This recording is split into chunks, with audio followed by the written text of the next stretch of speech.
நேயர்களுக்கு என் உள்ளம் கனிந்த பணிவான வணக்கங்கள். நேயர்களே, நாம் இன்றைய தினம் பார்க்க இருப்பது ஒரு அன்பர் அவருடைய ஜாதகம். அவர் என்னிடத்தில் 2022 கடந்த ஒரு 4 ஆண்டுகளுக்கு முன்னால் இவரும் இவருடைய உற்ற தோழனும் மலேசியாவில் இருந்து என்னிடத்தில் ஜாதகம் பார்க்க வந்திருந்தார். அவர் ஏற்கனவே அவருடைய உற்ற தோழர் என்னிடத்தில் பார்த்தவர். அவர் பிறந்தது தஞ்சை தரணியிலே பிறந்தவர். அவரும் மலேசியாவில் இவரோடு சேர்ந்து தொழில் செய்து கொண்டிருக்கிறார். அந்த அடிப்படையிலே அவர் என்னிடத்தில் தொழில்னா எப்படின்னா ஒரு ஸ்டார் ஹோட்டல் மலேசியாவில் வைத்து தொழில் நடத்தி கொண்டிருந்தார். அந்த தருணம் கடந்த 4 ஆண்டுகளுக்கு முன்னால் என்னிடத்தில் ஜாதகம் பார்த்தார். பார்க்கும் பொழுது தொழில் நன்றாக போய்கொண்டிருக்கிறது, மீண்டும் தொழிலை எக்ஸ்டெண்ட் பண்ணலாமான்னு கேட்டார்.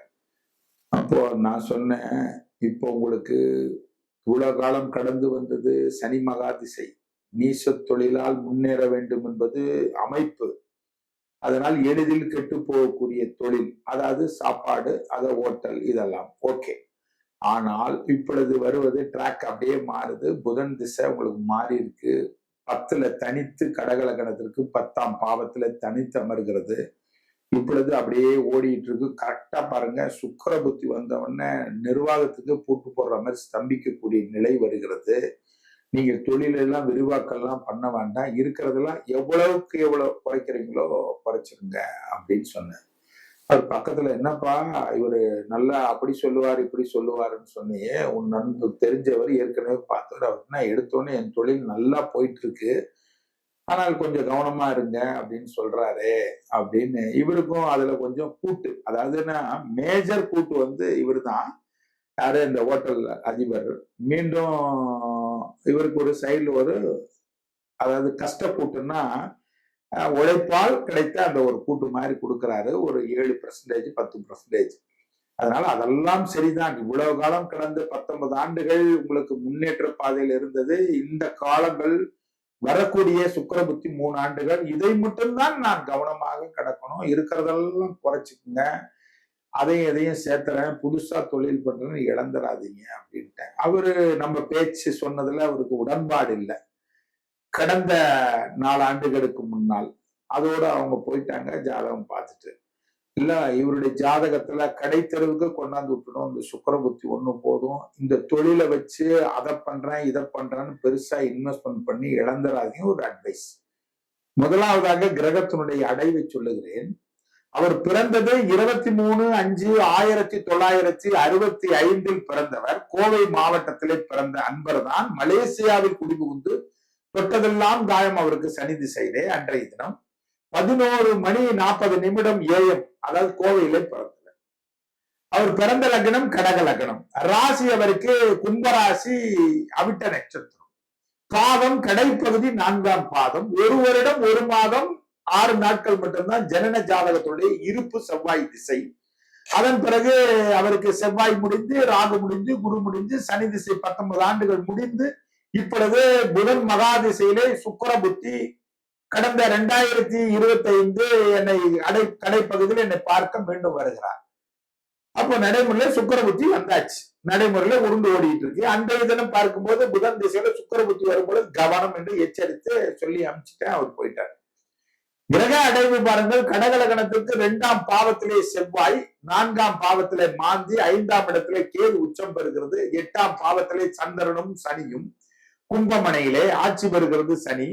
அதே போன்று புதன் பாருங்கள் 10ஆம் இடத்திலே தனித்து அமர்கிறது மேசமனையிலே. 11ஆம் இடம் லாப பாதக மாரகஸ்தானத்திலே, பாதகஸ்தானத்திலே சூரியன், குரு, ராகு, சுக்கிரன். அப்பொழுது புதன் மகாதிசையிலே சுக்கிர புத்தியில் தான் இவருக்கு தொட்டதெல்லாம் காயமாகாது, சென்றடமெல்லாம் அவர்களுக்கு தாழ்வைத்தான் கொடுக்கும். நிர்வாகத்துக்கு கூட்டு போகணும். அன்றைய தினம் எதை வைத்து சொன்னேன், 10ல் ஒரு பாவி புதன் தசை நடத்துகிறான். புதன் யார்? லக்னத்திற்கு 10ஆம் பாவத்திற்கு திருதிய சத்துரு ரோகரோணாதிபதி, கெடுபலனுக்கு உண்டானவன். அப்ப எங்கே அமர்கிறான்? 10ஆம் இடத்திலே தொழிற்சனத்தில் இடி விழுந்ததை போல இயற்கையாக அமர்ந்திருக்கிறது. இவர் முன்னாடி ஜெயிச்சது என்ன? சனி மகா திசையிலே. சனி பாருங்க, இந்த லக்னத்திற்கு பாதி 8ல் மறைந்தான்.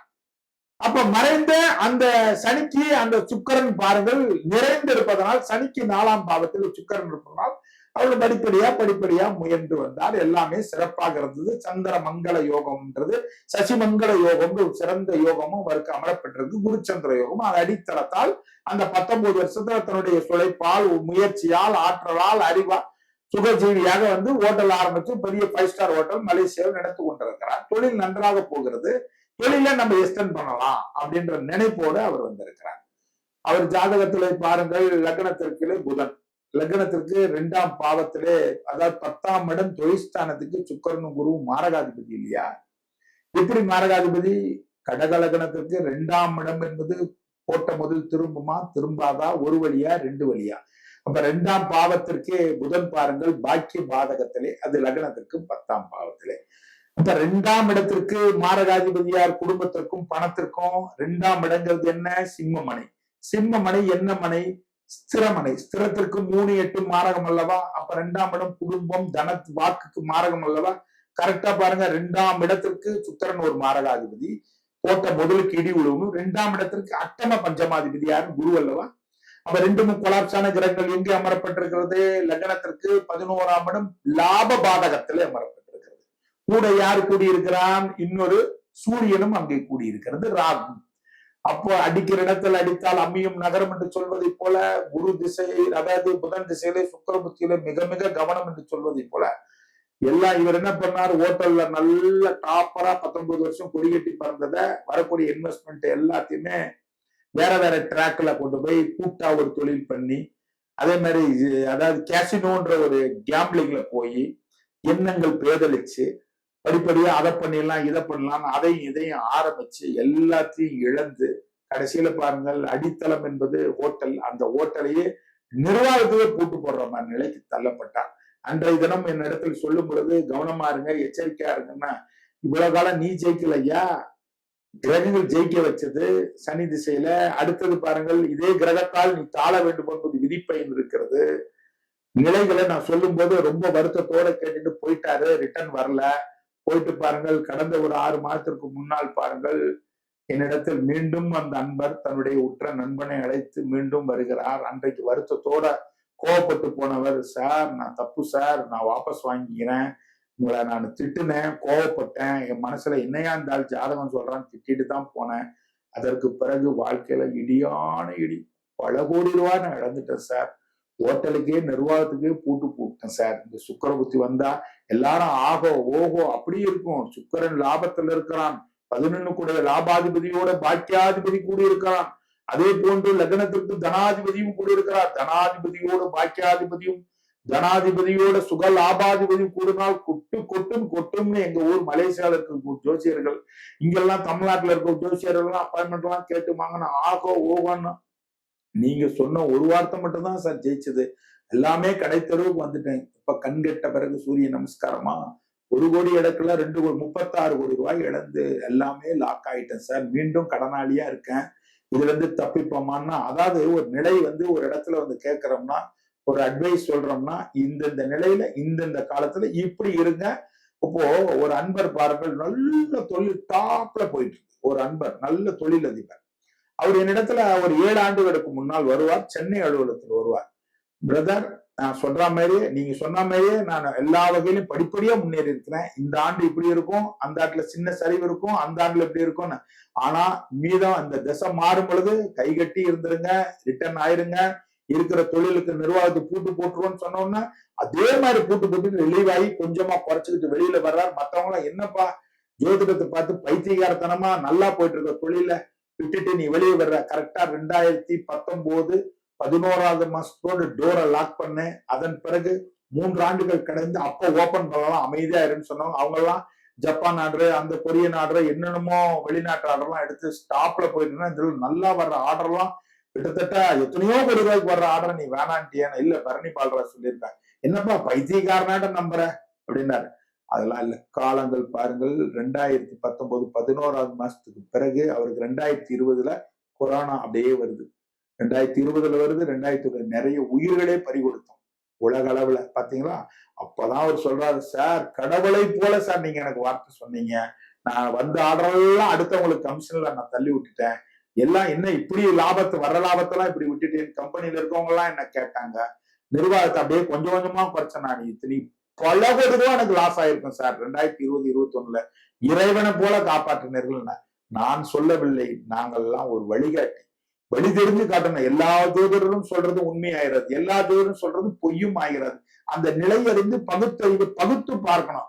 அப்போ அந்த அடிப்படையில நீங்க பூட்டு போட்டாச்சு, சரி மீண்டும் என்னுடைய வாழ்க்கை இந்த பாலைவனம் சோலைவனமாகுமா அப்படின்னா அடுத்தது சூரிய புத்தியிலிருந்து உன் வாழ்க்கை எழும்பும்.